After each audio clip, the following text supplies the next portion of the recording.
Have you ever driven through a small Arizona town after midnight when the desert is silent and the shadows seem to move on their own? Out here, beneath the endless stars, the darkness hides more than just rattlesnakes and coyotes. Some say the roads are haunted by things that never left, that the old mines whisper with voices of the lost, and that strange lights drift through the hills, calling out for someone to follow.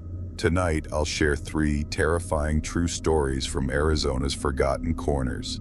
Encounters so chilling, so unexplainable, they'll make you question what's really waiting in the desert after dark. Don't look away, and don't turn off the lights. These stories will stay with you long after the last word is spoken.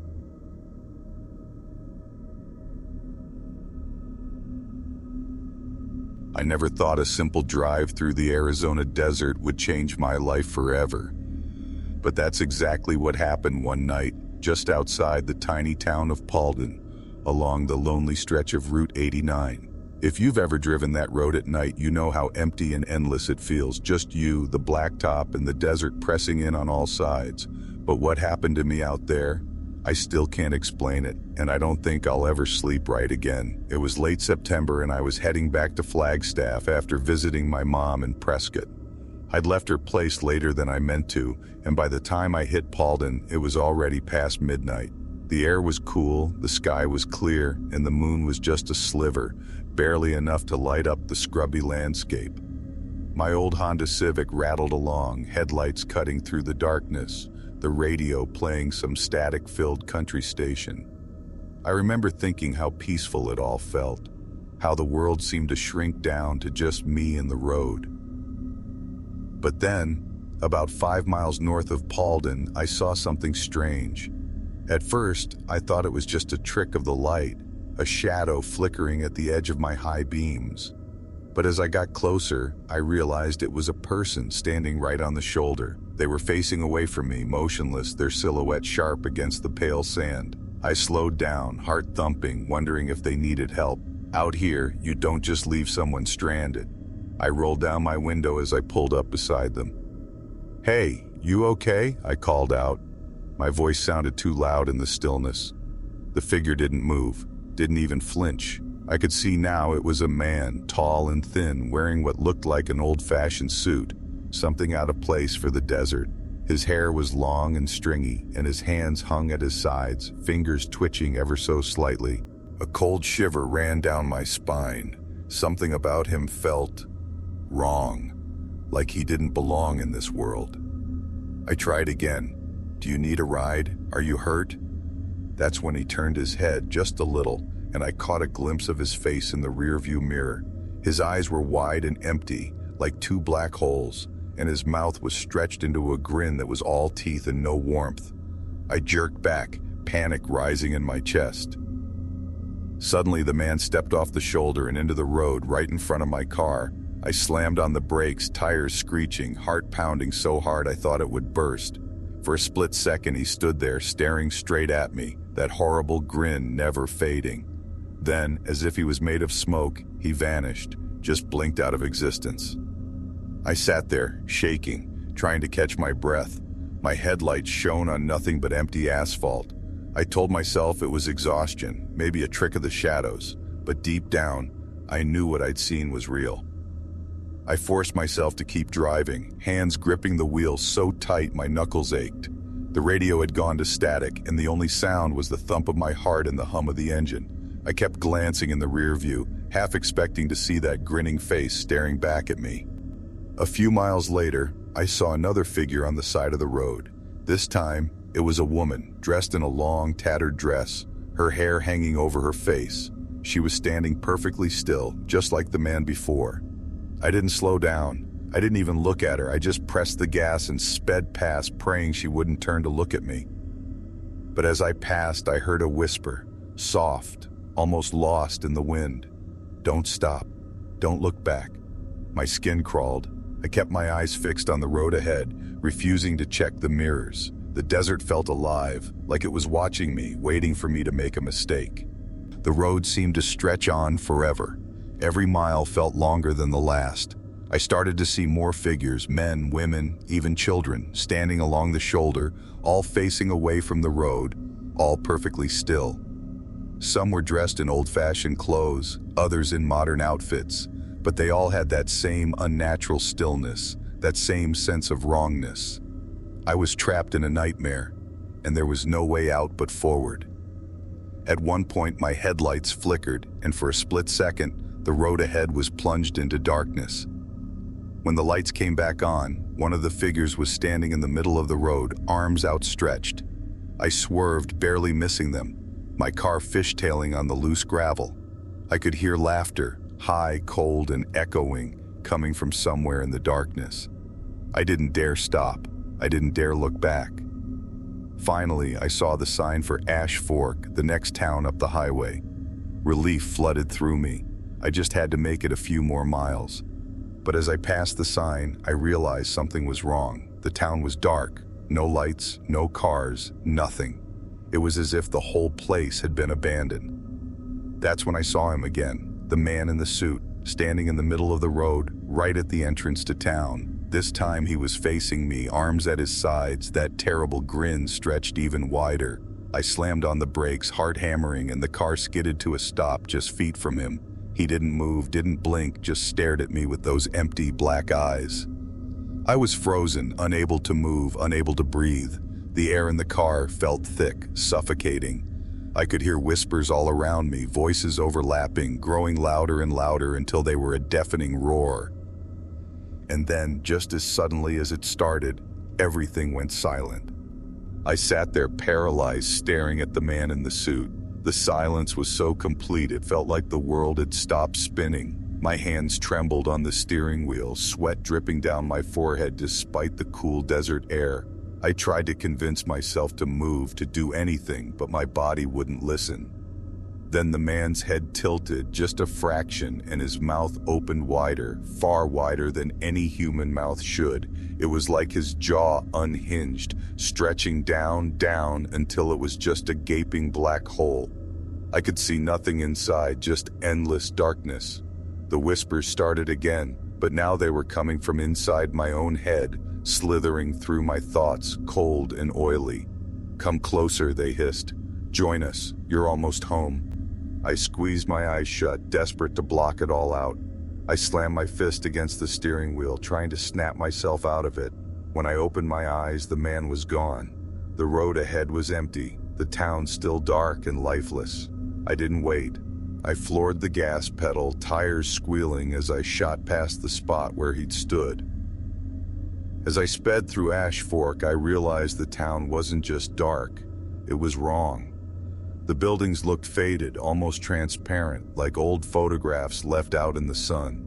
The streetlights were twisted, bent at impossible angles. I saw shapes moving in the windows, faces pressed against the glass, eyes following me as I passed. None of them looked alive. I kept driving, desperate to get out, but the road just looped back on itself. No matter which turn I took, I ended up right back at the entrance where the man in the suit would be waiting, grinning at me. I must have circled that ghost town 3-4 times, each loop making me more frantic, more hopeless. On the 5th loop, my headlights flickered again. This time, when they came back on, the car was surrounded. Figures pressed in on all sides, their faces blank, their mouths open in silent screams. Their hands slapped against the windows, leaving smears of something dark and sticky. I could hear them whispering, chanting, their voices rising in a horrible, discordant song. "Stay with us, stay with us, stay with us."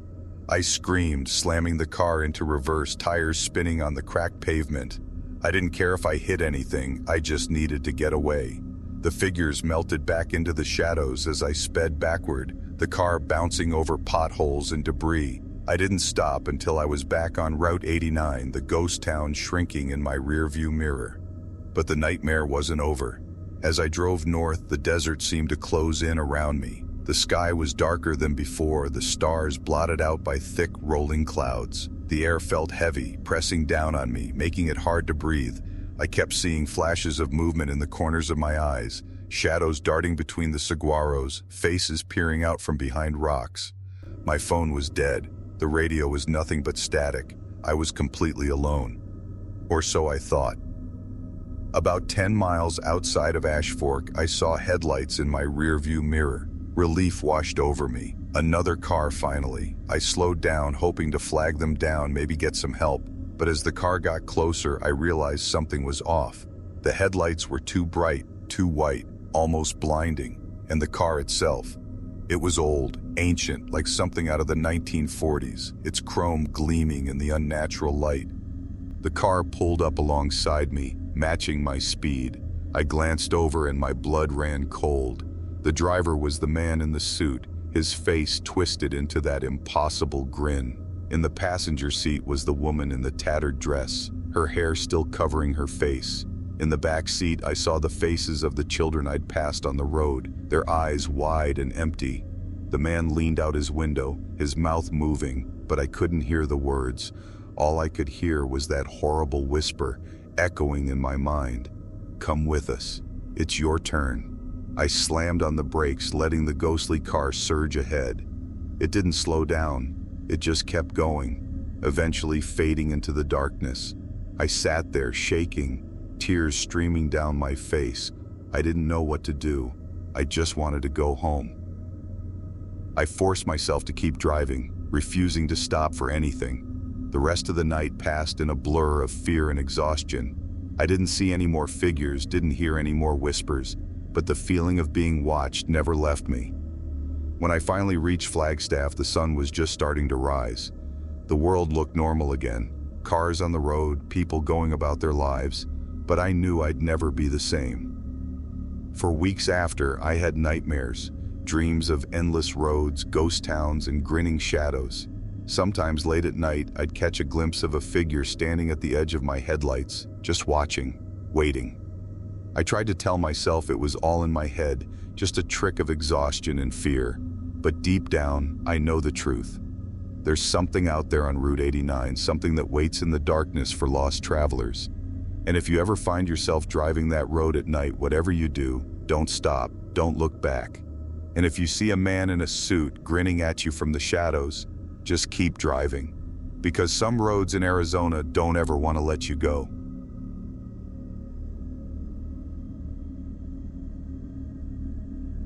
If you've never heard of Chloride, Arizona, you're not alone. It's a tiny, half-forgotten mining town tucked away in the Surbit Mountains, a place where the desert seems to swallow up everything but the ghosts. I never believed in any of that. Ghosts, hauntings, desert legends, until the night I saw the lights. Now I can't even close my eyes without hearing the whispers. It started as a dare. My friend Tyler and I were both students at Mojave Community College, bored out of our minds one Friday night. We'd heard stories about Chloride from some of the locals, how the old mines were haunted, how strange lights would float through the hills after midnight, how people sometimes went missing and were never found. Tyler, always the skeptic, laughed it off. "It's just old-timers trying to scare us," he said. "Let's go see for ourselves." So, we loaded up his beat-up Jeep with snacks, flashlights, and a couple of cheap walkie-talkies and headed out into the desert. The drive was long and lonely, the road winding through scrub and rock, the sky so clear you could see every star. By the time we reached Chloride, it was almost 11:30. The town was dead quiet, just a handful of old buildings, a faded general store, and a scattering of trailers. Most of the windows were dark, but a few glowed with the blue light of late-night TV. We parked near the old post office and got out.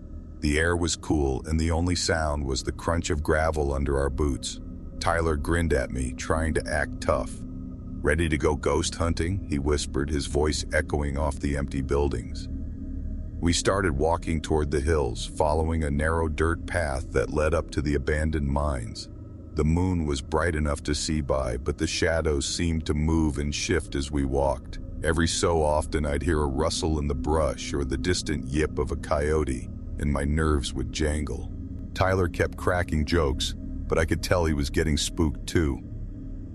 About a mile up the trail, we reached the first mine entrance, a gaping black hole in the side of the hill ringed with rusted metal and old warning signs. "Danger! Keep out!" one of them read, the paint faded and peeling. Tyler shined his flashlight into the darkness, but the beam barely penetrated. "Creepy," he said, but his voice was shaky. We didn't go inside. Instead, we kept walking, following the trail higher into the hills. That's when we saw the first light. It was just a faint glow at first, like a lantern bobbing in the distance. I thought maybe it was another group of kids, or maybe a miner's lamp left behind. But as we watched, the light started to move, floating above the ground, weaving between the rocks, growing brighter and brighter. Tyler nudged me. "You seeing this?" he whispered. I nodded, my mouth suddenly dry. The light was getting closer, and now I could see there were more of them. 3, maybe 4, drifting silently through the brush. They weren't flashlights, they weren't lanterns. They were something else. The colors shifted and shimmered, blue and green and white, like will-o'-the-wisps from some old fairy tale. We ducked behind a boulder, hearts pounding, and watched as the lights floated past us, heading toward the mine entrance. As they passed, I heard something, a faint whisper, like someone speaking just out of earshot. I couldn't make out the words, but the sound made my skin crawl. Tyler looked at me, his face pale. "Let's get out of here," he said, his bravado gone. We started back down the trail, moving as quietly as we could, but the lights weren't done with us. As we walked, they changed direction, drifting after us, picking up speed. The whispers grew louder, swirling around us, filling the air with a cold electric charge. I could feel the hair on my arms standing up, my heart hammering in my chest. We broke into a run, stumbling over rocks and roots, the lights chasing us down the hill. The whispers turned into voices, dozens of them, all speaking at once, their words overlapping and echoing in my head. "Stay, stay, stay," they chanted, their voices rising and falling like the wind. We reached the edge of town, gasping for breath, and looked back. The lights had stopped at the edge of the hills, hovering in a tight cluster, their glow pulsing like a heartbeat. The whispers faded, replaced by a heavy, suffocating silence. We didn't say a word as we climbed into the Jeep and sped away, the town of Chloride shrinking in the rearview mirror. I thought it was over. I thought we'd escaped. But I was wrong. That night, as I lay in bed, I couldn't sleep. Every time I closed my eyes, I saw those lights drifting through the darkness, calling to me. And then, just as I was drifting off, I heard it. A whisper, soft and cold, right next to my ear. "Come back." I shot upright, heart racing, but my room was empty. I tried to tell myself it was just my imagination, just leftover fear from the night before. But the next morning, Tyler called me. His voice was shaking. "Did you hear them too?" he asked. I didn't know what to say. All I knew was that the lights weren't done with us, and deep down I was terrified they never would be. The next few days were a blur of anxiety and sleepless nights. Tyler and I tried to act normal, but we both knew something had followed us back from those hills. Every night, the whispers returned, sometimes soft, sometimes so loud I'd wake up gasping, convinced someone was standing right over me. I started seeing flashes of light in the corners of my eyes, even during the day. Tyler said the same thing was happening to him. We tried to talk about it, to make sense of what we'd seen. Tyler kept insisting it was just our minds playing tricks, but I could hear the fear in his voice. "Maybe we breathed in something weird near the mines," he said. "Some kind of gas or mold. That could mess with your head, right?" But I knew it wasn't that. The lights were real. The voices were real. And they wanted something from us. On the third night, things got worse. I was lying in bed, staring at the ceiling, when I saw a faint blue glow seeping in through my window. I sat up, heart pounding, and watched as the light grew brighter, swirling and pulsing like it was alive. The whisper started again, louder than ever, filling the room with icy dread. I tried to move, to get up and run, but I couldn't. It was like something was holding me down, pressing me into the mattress. The light floated closer, passing right through the glass, and hovered over me. I could see shapes inside it, faces, twisted and pale, mouths moving in silent screams. The cold seeped into my bones, and the voices grew sharper, more urgent. Come back, you belong to us." I don't know how long I lay there, paralyzed by fear. Eventually the light faded and the pressure lifted. I sat up, shaking, drenched in sweat. I knew I couldn't stay in that room another night. The next morning, I called Tyler. He sounded worse than ever. "They came to my place last night," he whispered. "I saw them, man. They were inside. I think they want us to go back." We met up at a diner in Kingman, both of us looking like we hadn't slept in days. We talked in hushed voices, afraid someone might overhear. Tyler had done some research. He'd found old newspaper clippings about the mines, stories about miners who'd vanished, about strange lights and voices in the hills. "They say the mines are cursed," he said, "that the spirits of the dead miners are trapped there, looking for someone to take their place." I didn't want to believe it, but I couldn't deny what was happening to us. We decided we had to go back to Chloride, to the mines, and try to end whatever we'd started. That night, we drove out to Chloride again, the desert even darker and more silent than before. The town was deserted, not a single light in any window. We parked near the same trail and started walking, flashlights trembling in our hands. The air felt heavy, charged with electricity, and every step felt like it was taking us deeper into another world. As we reached the mine entrance, the lights appeared, dozens of them, swirling and dancing in the darkness. The whispers rose up louder and more desperate, filling our heads with icy fear. "Stay, stay, stay." We stood at the edge of the mine, hearts pounding, and shouted into the darkness. "What do you want from us?" Tyler yelled, his voice cracking. The lights pulsed and the whispers grew into a single chilling voice. "One must stay. One must join us." I felt a cold hand grip my shoulder and I spun around, but there was nothing there. Tyler's eyes were wide with terror. "We have to go," he said, grabbing my arm. But the lights closed in, surrounding us, pressing us toward the mine entrance. The ground seemed to shift beneath our feet, and I stumbled, falling to my knees. The voices filled my head, drowning out everything else. "Stay, stay, stay." I looked up and saw Tyler standing at the edge of the mine, his face pale and blank. He turned to me, his eyes empty. "I'm sorry," he whispered. "I can't fight them anymore." Before I could stop him, he stepped into the darkness of the mine. The lights followed, swirling around him, their glow fading as they disappeared inside. The whispers died away, replaced by a heavy, suffocating silence. I staggered back, tears streaming down my face, and ran down the trail, not stopping until I reached the Jeep. I drove away as fast as I could, the town of Chloride vanishing in the rearview mirror. I never saw Tyler again. His family filed a missing person report, but no one ever found a trace of him. Sometimes, late at night, I see a faint blue glow on the horizon drifting through the hills, and I hear the whispers calling to me, reminding me that I left a friend behind. If you ever find yourself near Chloride after dark and you see the lights, don't follow them. Don't listen to the whispers, because once they choose you, they never let you go.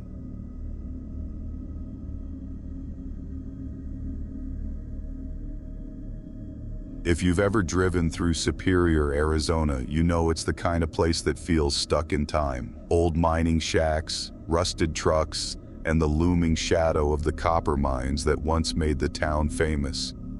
My family moved there when I was 12, and I hated every second of it. But nothing could have prepared me for what happened the night I met the lost boy. It was the summer of 2011, and the desert heat was relentless. My parents had just bought a rundown house on the edge of town, right where the dirt roads start to climb into the hills. I didn't have any friends yet, so I spent most evenings wandering the outskirts, exploring the abandoned mining equipment and half-collapsed tunnels that dotted the landscape. My mom always warned me to stay away from the old mines, but I was 12 and bored, and the warnings just made it more tempting. One evening, just as the sun was setting and the sky was turning that deep bruised purple, I heard something strange.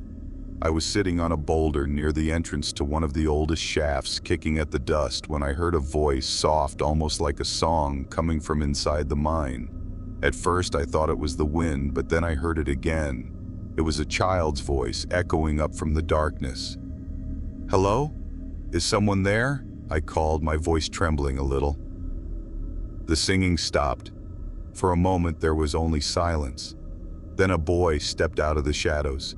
He looked about my age, maybe a little younger, with pale skin and dark hair that hung in his eyes. He wore old-fashioned clothes, overalls, and a button-up shirt, both covered in dust. He didn't look scared or lost. In fact, he smiled at me, but there was something off about it. His eyes were too bright, almost glowing in the fading light. "Hi," he said. "Are you here to play?" I hesitated, glancing back at the road. I knew I should leave, but something about him made it hard to move. "What's your name?" I asked. He tilted his head as if trying to remember. "They used to call me Tommy," he said, "but I don't remember much else." I asked where he lived, but he just shrugged. "I live here now, in the mines. It's not so bad. There's lots of friends down there." A cold chill ran through me, even though the air was still warm. I tried to laugh it off. "You mean other kids?" He nodded, but his smile faded. "They don't come out much. They're scared of the dark, but I'm not. I like it down there." I should have left right then, but I was curious and honestly a little lonely. I asked if he wanted to come back to my house, maybe play video games or something. He shook his head. "I can't leave, not until someone takes my place." The words hit me like a punch to the gut. I stared at him, not sure if he was joking, but his face was deadly serious. Suddenly, the air around us grew colder. The shadows seemed to stretch and twist, reaching out from the mouth of the mine. Tommy stepped closer, his eyes locked on mine. "Will you come with me?" he whispered. "It's not so bad. You get used to the dark." I stumbled back, heart pounding. "No, I have to go. My mom's waiting for me." He didn't move, but his smile returned, wider this time, showing too many teeth. "Maybe tomorrow then. I'll be waiting." I ran all the way home, not daring to look back. That night, I barely slept. Every time I closed my eyes, I saw Tommy's glowing eyes and that impossible smile. I tried to tell myself it was just a weird dream, or maybe a prank by some local kid, but deep down I knew it was real. The next day I tried to avoid the mines, but the whole town felt different. People seemed tense, whispering about strange noises and missing pets. My mom told me to stay inside after dark, but I couldn't shake the feeling that someone or something was watching me. That evening, just as the sun dipped below the hills, I heard the singing again. This time it was closer, drifting through my open window. I froze, listening as the voice grew louder, more insistent. Come out, wherever you are." I slammed the window shut and pulled the curtains, but the singing didn't stop. It echoed through the house, bouncing off the walls, filling every room with that eerie, childlike melody. My parents didn't seem to hear it. When I asked if they noticed anything strange, they just looked at me like I was crazy. I spent the night huddled under my blankets, praying for morning. But when the sun finally rose, I found muddy footprints leading from my window to the front door. Small, barefoot prints, dusted with red copper dust. I knew then that Tommy wasn't just a lost boy. He was something else, and he wanted me to join him in the dark. The next day, I tried to act normal, but I couldn't shake the feeling that Tommy was still out there waiting for me. Every time I passed a window, I half expected to see his pale face staring back at me from the shadows. I avoided the mines, avoided the hills, but the singing never really stopped. Sometimes I'd hear it faintly in the wind or echoing from the old pipes in our house. My parents still didn't notice anything strange, but I could see the worry in their eyes. I was jumpy, barely eating, barely sleeping. That night, the singing started earlier. It was louder, closer, as if Tommy was standing right outside my window.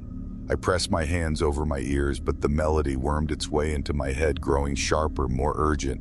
Come out, wherever you are." I couldn't take it anymore. I grabbed a flashlight and slipped out the back door, drawn toward the sound like a moth to a flame. The desert was cold and silent, the sky full of stars. I followed the singing through the scrub and rocks, my feet moving on their own. Before I knew it, I was standing at the mouth of the old mine, the same one where I'd first met Tommy. He was waiting for me just inside the entrance, his eyes glowing in the darkness.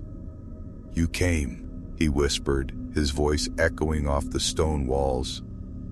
"I knew you would." I tried to back away, but my legs wouldn't move. The air was thick and heavy, filled with the smell of earth and rust.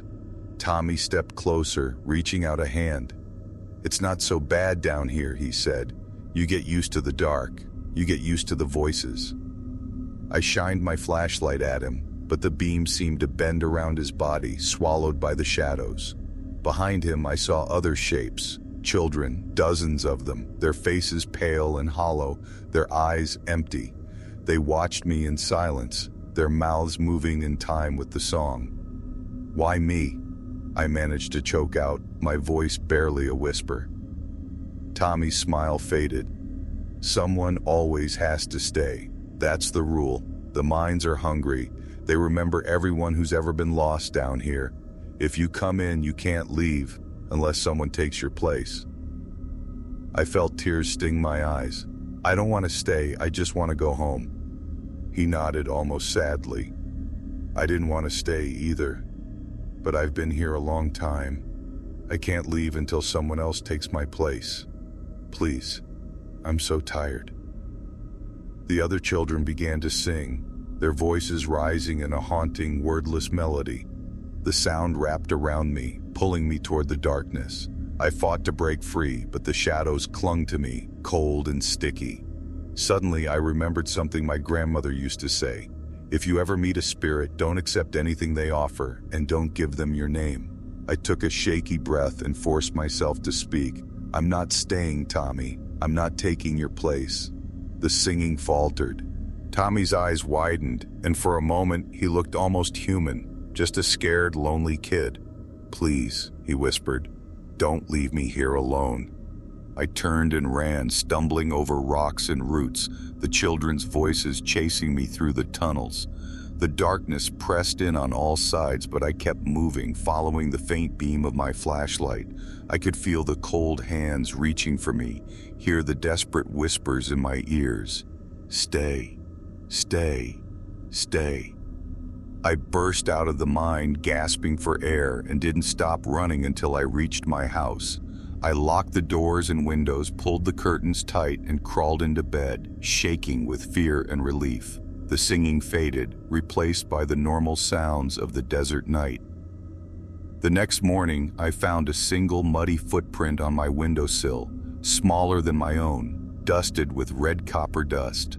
I never saw Tommy again, but sometimes, late at night, I hear the faint echo of his song drifting through the hills. Years have passed, but I still dream about that night.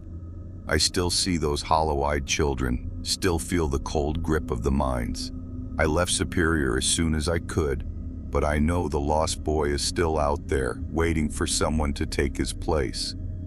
If you ever find yourself near the old copper mines after dark, and you hear a child singing, don't follow the voice, don't answer, and whatever you do, don't go inside, because some things in the desert are better left lost, and some children never really leave the dark.